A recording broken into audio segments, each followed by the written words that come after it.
Good morning everyone. So welcome to market mentor. So చాలా మందికి అసలు ఏంటంటే ఓటీఎం, ఏటీఎం, ఐటీఎం అంటే తెలియదు. అంటే in the money, out of the money, at the money. So చాలా కన్ఫ్యూజన్ ఉంటుంది. అసలు బ్యాంక్ నిఫ్టీ ఏ స్ట్రైక్ ప్రైస్ చూస్ చేసుకోవాలి, ఇన్ ద మనీ చూస్ చేసుకోవాలా, అవుట్ ఆఫ్ ది మనీ చూస్ చేసుకోవాలా, అట్ ద మనీ చూస్ చేసుకోవాలా. ఈరోజు ఈ వీడియో విన్న తర్వాత మీకు ఇంకా కంప్లీట్గా క్లారిటీ వచ్చేస్తుంది. సో ఆ క్లారిటీతో ఇంకా మీరు లైఫ్ లాంగ్ ఇంకా ఈ స్ట్రైక్ ప్రైస్ అంటూ ఏది తీసుకోవాలో మీకు తెలిసిపోద్ది. సో డైరెక్ట్గా మీకు నేను సబ్జెక్ట్లోకి వెళ్తాను. అండ్ వెళ్ళే ముందు ఎవరైతే వీడియో చూస్తున్నారో, ఇంత మంచి కాన్సెప్ట్ చెప్తున్నానో, ఎవరైతే వీడియో చూస్తున్నారో జస్ట్ అక్కడ కామెంట్ బాక్స్లో హాయ్ అని టైప్ చేయండి. ఓకే. సో ఇప్పుడు నిఫ్టీ 25,700 నడుస్తుంది. ఓకే, 25,700 రన్ అవుతుంది కదా. సో నిఫ్టీ ఇప్పుడు 25,000 ఓకే 700 రన్ అవుతుంది ప్రజెంట్గా. Okay, clear right. So 25,700 run అవుతుంది. సో ఈ 25,700లో ఫస్ట్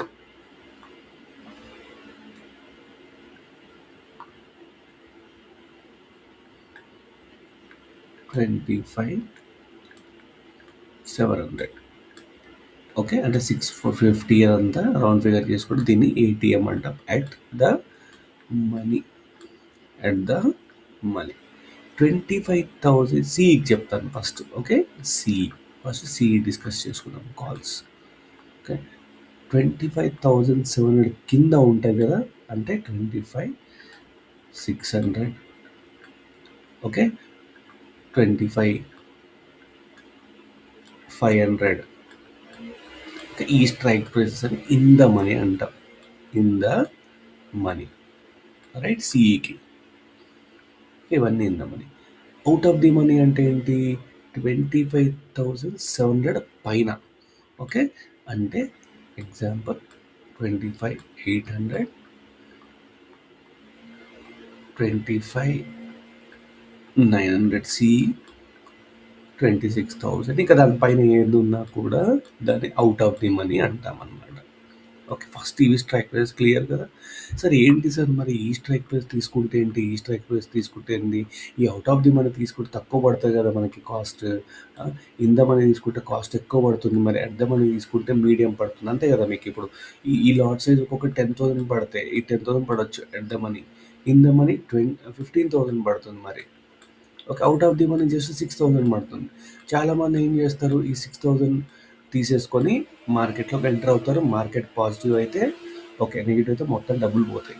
సో ఏది ఎందుకు రిస్క్, అసలు ఏది యూజ్ చేయాలి అంటే చెప్తాను చూడండి.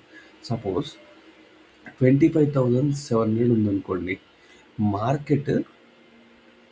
ఓకే, 25,700 ఉందనుకోండి మార్కెట్ ఇక్కడ నుంచి ఒక 100 పాయింట్స్ వెళ్ళింది పైకి. అప్పుడు ఏమవుద్ది తెలుసా, ఈ అట్ ద మనీ ఉంది కదా, ఈ 100 పాయింట్స్ పైకి మూవ్ అయితే మీకు అట్ ద మనీ ఎంత మూవ్ అవుతుంది తెలుసా, జస్ట్ 80 రూపీస్ మూవ్ అవుతుంది. ఓకే, అంటే నిఫ్టీ 25,800 ఉందనుకోండి, 25,700 సి ఎంత మూవ్ అవుతుంది తెలుసా, 80 మూవ్ అవుతుంది. 80 రూపీస్ అంటే ఈ నిఫ్టీ 25,800కి వెళ్తే ఇది ఓన్లీ 80 రూపీస్ మూవ్ అవుతుంది. అంటే ఇప్పుడు ఎగ్జాంపుల్ 25,700 సి ఒక ఎంత ఉంది, ఒక 120 ఉందనుకోండి ప్రీమియం. ఓకే, 120 ఉంటే ఎంత మూవ్ అవుతుంది తెలుసా, 220కి వెళ్ళదు, జస్ట్ 80 రూపీసే మూవ్ అవుతుంది. ఎందుకంటే దాని లోపల ఇంట్రెన్సిక్ వాల్యూ తక్కువ ఉంటుంది. ఇంట్రెన్సిక్ వాల్యూ ఏంటి ఏంటంటే ఒక ఎగ్జాంపుల్ చెప్తాను, ఫస్ట్ అయితే అర్థం చేసుకోండి. సో ఇదే 25,000 ఎగ్జాంపుల్ 25,600 సిఈ మీరు సెలెక్ట్ చేసుకున్నారనుకోండి, అప్పుడు నిఫ్టీ 100 పాయింట్స్ మూవ్ అవుతే ఇది 90 పాయింట్స్ మూవ్ అవుతుంది. ఓకే, దీని ఇంట్రెన్సిక్ వాల్యూ ఎక్కువ, ఇది చాలా స్ట్రాంగ్. ఓకే, అదే ఇప్పుడు అవుట్ ఆఫ్ ది మనీ ఉంది కదా 26,000 C, out of the money అంటే 25,900 సి, నిఫ్టీ 100 పాయింట్స్ మూవ్ అవుతే ఇది జస్ట్ ఓన్లీ 60 పాయింట్సే మూవ్ అవుతుంది. సో ఏది రిస్క్, ఇదే రిస్క్. ఓకే, సో ఇది చాలా రిస్క్. సో ఎప్పుడు కానీ మనము ఇన్ ద మనీలో ట్రేడ్ చేస్తే ఆప్షన్స్‌లో ఎక్కువ సేపు ఉంటామనమాట. అదేంటి సార్ ఎందుకు ఇన్ ద మనీయే యూజ్ చేయాలి? ఎందుకు ఔట్ ఆఫ్ ది మనీ ఎక్కువ యూజ్ చేయొద్దు? ఎంతో షార్ట్ ఉంటది తప్ప మనం out of the money use చేయము. లేదంటే ఇన్ ద మనీయే ఎక్కువ యూజ్ చేయాలి. ఎందుకో చెప్తా చూడండి. ఇప్పుడు మీకు క్లారిటీ చెప్తా. ఎగ్జాంపుల్ ఇంట్రిన్సిక్ వాల్యూ అంటే ఏంటో మీకు క్లారిటీగా చెప్తా. ఓకే. ఇప్పుడు ఇక్కడ ఒక బస్ ఉంది. ఇక్కడ ఒక బస్సు ఉంది. ఓకే. ఇక్కడ ఒక బస్సు ఉంది అనుకుందాం. ఇక్కడ ఒక యంగ్ పీపుల్ ఇక్కడ 3 కేటగిరీస్‌లో నేను డివైడ్ చేస్తాను. Okay. Old men, okay, child, children అంటే 10 years 10th class below children and young. Okay. So, ఈ మూడిట్లో ఎవరికి ఎక్కువ స్టామినా ఉంటది? అంటే చిల్డ్రనే కదా! అబోవ్. యంగ్ అంటే 18+. ఓల్డ్ అంటే ఒక 50 ఇయర్స్ ప్లస్. చిల్డ్రన్ అంటే 18 ఇయర్స్ కింద ఉండేవాళ్ళు. ఓకే. సో, ఈ మూడిటి 18+, ఇది 18 కింద మైనస్, ఇది 50+. సో, ఇక్కడ ముగ్గురిట్లో ఎవరు స్ట్రాంగ్? ఫస్ట్ చిల్డ్రన్ స్ట్రాంగ్, తర్వాత యంగ్ స్ట్రాంగ్, తర్వాత ఓల్డ్. అందరికంటే వీక్ మాత్రం ఓల్డ్.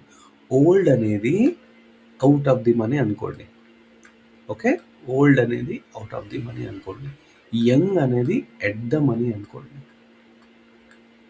యంగ్ అబ్బాయి. చిల్డ్రన్ ఏమనుకుంటారు? ఇన్ ద మనీ అనుకోండి. సో, ఎందుకు ఇంత చెప్తున్నారు సార్ అంటే, ఇప్పుడు అసలు కాన్సెప్ట్ వస్తుంది. సో, ఇందాక నేనేం చెప్పాను? ఇప్పుడు ఈ బస్సు ఇక్కడి నుంచి ఇక్కడికి పరిగెత్తింది అనుకోండి. 1 కిలోమీటర్ పరిగెత్తితే దీని వెనకాల ఫాస్ట్‌గా ఈక్వల్‌గా ఎవడు పరిగెత్తాడు? చిల్డ్రన్స్‌కి ఎనర్జీ ఉంటుంది 18 ఇయర్స్ కింద. సో, ఈ బస్సు ఈక్వల్‌గా పరిగెత్తాడు. అదే యంగ్ ఏం చేస్తాడు? కొంచెం అటు ఇటుగా పరిగెత్తాడు. అంటే గ్యాప్ ఇచ్చి పరిగెత్తాడు. అవునా? కొంచెం స్లోగా పరిగెత్తాడు.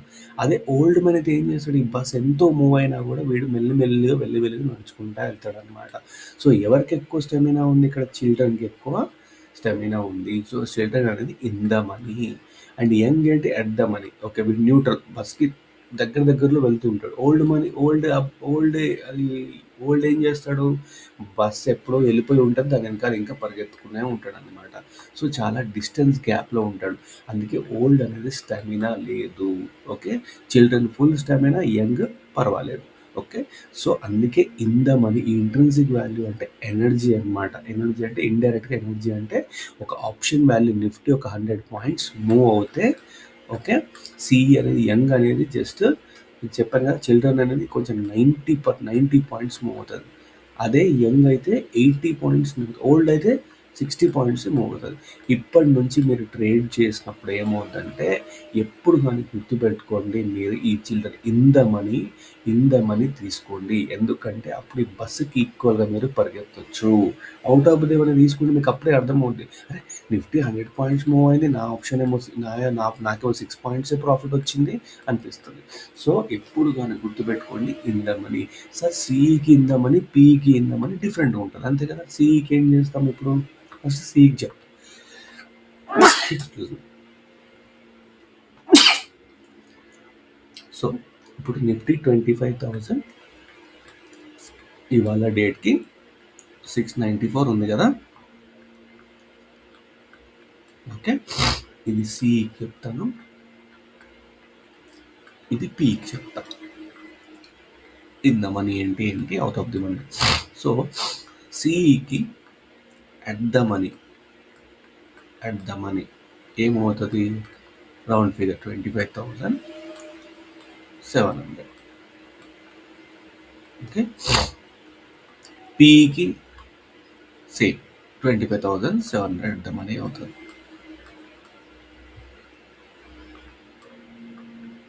ఓకే. అట్ ద మనీ అవుతుంది. అండ్ ఇన్ ద మనీ ఏమవుతుంది? ఐటీఎం. సిఈకి ఇన్ ద మనీ 25,600 అవుతుంది. 600 సిఈ. ఓకే. పీకి ఏమవుతుంది తెలుసా? పీకి ఇన్ ద మనీ అంటే పైగా ఓకే. పైనుంచి షార్ట్ చేస్తాం కదా! సో, పీ కింద మన ఏమవుతది తెలుసా? 25,700 పీఈ అవుతది in the money. Okay. In the money. ఎందుకంటే పైనుంచి వస్తున్నాం కాబట్టి సెల్ చేస్తున్నాం. ఇది డిఫరెన్స్. మరి ఔట్ ఆఫ్ ది మనీ ఏంటి సార్ అంటే, ఔట్ ఆఫ్ ది మనీ ఏమవుతది? 25,800. సి మరి పీఈకి ఔట్ ఆఫ్ ది మనీ ఏమవుతది? 25,600 పీ. సో, ఇది కన్‌ఫ్యూజన్ అవ్వద్దు. ఓకే. పీఈకేమో ఔట్ ఆఫ్ ది మనీ కిందికొస్తుంది. కానీ మార్కెట్ పడాలి కదా! అప్పుడు ఇది ఇన్ ద మనీ అవుద్ది లోపటికి. ఓకే. ఇది మార్కెట్ పెరుగుతున్నప్పుడు ఏమవుతుంది? కిందున్న మనీ ఇన్ ద మనీ అవుతది. సో, ఇలా మీరు క్లీన్‌గా ఔట్ ఆఫ్ ది మనీ ఒకటే గుర్తుపెట్టుకోండి. నిఫ్టీ 25,700 నడుస్తుందంటే ఎప్పుడు గాని గుర్తుపెట్టుకోండి. మార్కెట్ పైకెళ్తుంది అంటే దాని కింద ఒక 100 పాయింట్స్ ఇచ్చి తీసుకోండి. సేఫ్ సైడ్‌గా 25,600 సి వాడండి ఎప్పుడు గాని. ఓకే. అండ్ మార్కెట్ కిందికొస్తుందని మీకు నమ్మకం ఉంటే 25,694 ఉంది కదా! అప్పుడు మీరేం చేస్తారు? ఇన్ ద మనీ తీసుకోండి. 25,800 పీ. ఓకే. 800 పీ. 800 పీ. అప్పుడు ఇన్ ద మనీ అవుతది ఇక్కడ. Okay. In the money 800 P. At the money same కదా! 800 పీ, 900 పీ అట్లా మీరు ఇన్ ద మనీ. దీనికంటే ఇలా చేస్తే ఏంటంటే మార్కెట్ మీకు ఒకటి పైకెళ్ళినా, కిందికెళ్ళినా టీటా డికే అనేది అవ్వదనమాట. టీటా డికే అనేది అవ్వదు. అంటే అలసిపోదు. ఇందాక చెప్పాను కదా! యంగ్ అబ్బాయి ఎవడైతే ఉన్నాడో యంగ్ గానీ, చిల్డ్రన్ గానీ వాళ్ళు అలసిపోరనమాట. So, in the money is more important. At the money ఒక్కొక్కసారి తీసుకోవచ్చు కానీ ఇన్ ద మనీ ఎప్పుడు ప్రిఫర్ చేయండి. ఔట్ ఆఫ్ ది మనీ వద్దు. అసలు ఔట్ ఆఫ్ ది మనీ చేస్తే ఆప్షన్స్‌లో మీరు ఎక్కువ రోజులు ఉండలేరు. ఓకే. ఎందుకంటే మార్కెట్ ఇక్కడుంది. మీరు అనుకుంటున్నారు పైకెళ్తది అనుకుంటారు ఇక్కడ నుంచి మార్కెట్‌గా. ఓకే. మీరు అనుకున్నట్టు ఎళ్తే మీకు ప్రాఫిట్ వచ్చేస్తది. ఎప్పుడు ఔట్ ఆఫ్ ది మనీలో. కానీ మార్కెట్ పైన పడి, కింద పడి, పైన పడి, కింద పడిందనుకో అప్పుడు మీ టీటా డీకే మొత్తం లూజ్ అయ్యి ఆ ₹100 ఉన్న ప్రీమియం ఒక గంట లోపట ఒక ₹20 అయిపోద్ది. ఎందుకంటే అలసిపోతాడు కదా! ముసలోడు కదా! చెప్పాను కదా! ఓల్డ్ పీపుల్ అని చెప్పారు కదా! సో, ఆళ్ళు కొంచెం ఇట్లా తిరగగానే అలసిపోతారు. దాని తర్వాత మొత్తం డీకే అయిపోతది. సో, అదే యంగ్ గానీ, చిన్న పిల్లాడు గానీ ఎంతసేపు ఇలా చేసినా కూడా ఎంతసేపు పరిగెత్తినా కూడా వాళ్ళ ఎనర్జీ అనేది తగ్గదనమాట. తగ్గుతది గానీ వీళ్ళంతా తగ్గదు. సో, ఎప్పుడు గానీ మీరు ఇన్ ద మనీయే యూజ్ చేయండి. ఇప్పటి నుంచి ట్రేడింగ్ చేసుకోవాలంటే ఇన్ ద మనీ యూజ్ చేయండి. ఔట్ ఆఫ్ మనీ వద్దు. అందుకే పీపుల్ చాలామంది లూజ్ అవుతున్నారు. ₹100 కిందికొచ్చి తీసుకోండి. ఓకే. సో, ఈ వీడియో మీకు నచ్చినట్టయితే లైక్ చేయండి, షేర్ చేయండి. సింపుల్‌గా చెప్పాను నేనిక్కడ. ఓకే. అండ్ ఇంకా మన ప్రీమియం గ్రూప్స్ కూడా ఉన్నాయి. ప్లస్ ఇండికేటర్ గురించి కూడా ఇన్ఫర్మేషన్ కావాల్సిన వాట్సాప్ చేయండి. Okay. Thank you so much. Thanks for watching.